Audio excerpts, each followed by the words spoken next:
തുടങ്ങിയിട്ടില്ലല്ലോ.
ഇതിന് വാക്കുകൊണ്ടല്ല, വാളുകൊണ്ട് തന്നെയാണ് മറുപടി. ഈ വേഗം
എന്നെ സൽക്കരിച്ചാൽ നിങ്ങൾ രാജ്യദ്രോഹിയായി തീരും.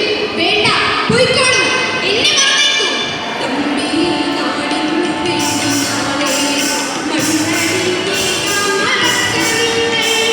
തമ്പി നാടിനു വേണ്ടിയാണേ മണ്ണടിയെ മറക്കരുതേ. വാരന്റെ കൈവരുത്താൻ ഉണർത്താനും തമ്പിമാരാണ് പുനർജനിക്കും. വീടുതമ്പിയല്ല, യാത്ര പറഞ്ഞു. അകലെ അകലെ പോയി പറയുന്നു. കണ്ണീരൊഴുകിക്കൊണ്ട് കാരിക്കാട്ടേത് തറവാട്ടിലേക്ക് നോക്കി. പടിപ്പുര കടന്ന് മുറ്റത്തെത്തി. അതാ കത്തുന്ന മധ്യാഹ്നമേ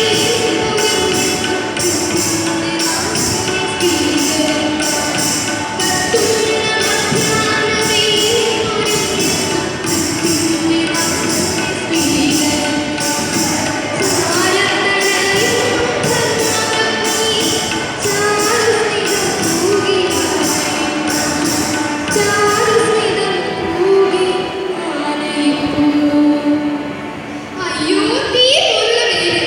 പറഞ്ഞങ്ങോട്ട് കേൾക്കത്തില്ല. നടന്ന് വിയർത്തല്ലോ. വന്നാട്ടെ, ഞാനേ തലയിൽ രാസ്നാദി കൂടി തിരുമ്മിത്തരാം. വേണ്ട, ഒന്നും വേണ്ട, നീ ആ കുളപ്പുരയിലേക്ക് വാ. പറഞ്ഞു തിരിക്കുമ്പോ കാരിക്കാർ അങ്ങോട്ട് നടന്നു. പിന്നാലെ ഭാര്യ. ആ വാതില കടച്ചേക്ക്. ആ സ്ത്രീ ആ വാതിലടച്ചു. ഇനി നീ ഇങ്ങ് മാറി നിൽക്ക്. അയാൾ ഭാര്യയുടെ രണ്ടു കൈയും ചേർത്ത് പിടിച്ചു. നോക്ക്, ഈ വാളിലേക്ക് തന്നെ സൂക്ഷിച്ചു നോക്ക്. സത്യം പറയണം.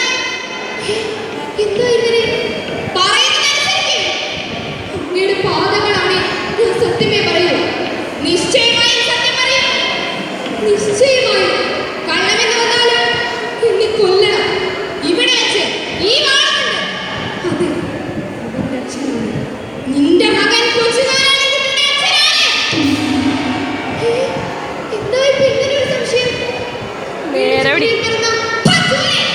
നീ സത്യം പറയില്ല അല്ലേ? ആ പിടി തലമുടി കിട്ടില്ല. സത്യം പറയാം, സത്യം പറയാം. എന്നാൽ പറയാം.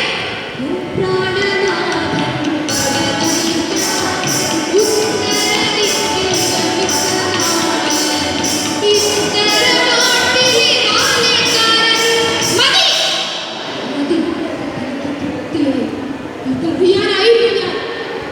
എന്റെ മകന്റെ പകരം വീട്ടിലേക്ക് മനസ്സിലാകും. പക്ഷെ അവൻ പറഞ്ഞു തല വെട്ടിയെടുത്ത് രാജാവിന് സമർപ്പിച്ച് 50,000 രൂപ സമ്പാദിക്കുമെന്ന്. ഈ നാട്ടുകാരുടെ രക്തമൂറ്റി കുടിക്കുവാനെത്തിയ ബ്രിട്ടീഷുകാരെ ഈ നാട്ടിൽ നിന്ന് മാറ്റിപ്പായിക്കുവാനുള്ള ശ്രമത്തിൽ സർവ്വവും നഷ്ടപ്പെട്ടു വീരനായി ദേശാഭിമാനിയുടെ കല. അവന്റെ ആ ചിന്ത പൈശാചികമാണ്, പാപപങ്കിലമാണ്,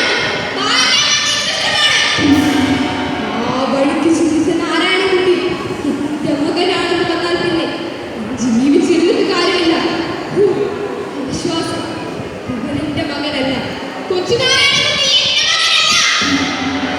ഒരു ദുർഭഗ സന്തതിയുടെ ദുർനടന്ന കാര്യമാണ് മാതാവേ.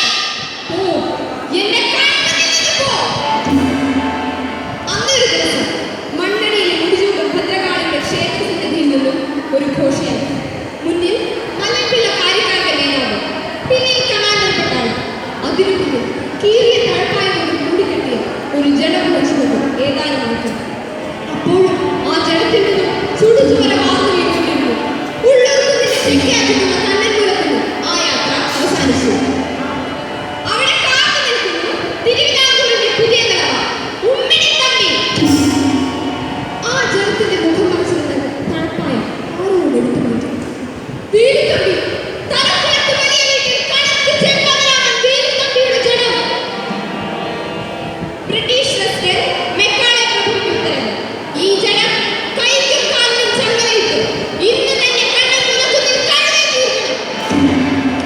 ഇത് പറഞ്ഞ് ഉമ്മിണിത്തമ്പി എന്ന പുതിയ തലവൻ മഞ്ചലിന്റെ യാത്രയാണ്. അപ്പോഴും ആ കൈച്ചുവട്ടിൽ മരിച്ചു മരവിച്ചു കിടക്കുന്നു ഒരു ദേശാഭിമാനി. വീടുതമ്പി തലവ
ഒന്നിനും കഴിഞ്ഞില്ല.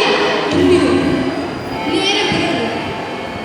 അവിടെ ആ കഴുമരത്തിന്റെ ചുവട്ടിൽ അസ്ഥികഷ്ണങ്ങളും കാവ്യവസ്ത്രത്തിന്റെ അവശിഷ്ടങ്ങളും മാത്രം ബാക്കി. അപ്പോഴും ആ കഴുമരത്തിൽ അനാഥമായി ഒരു മൃതദേഹം തൂങ്ങി കാണുന്നു. തലക്കുളത്ത് വലിയ വീട്ടിൽ കണക്ക് ചെമ്പകനാണ്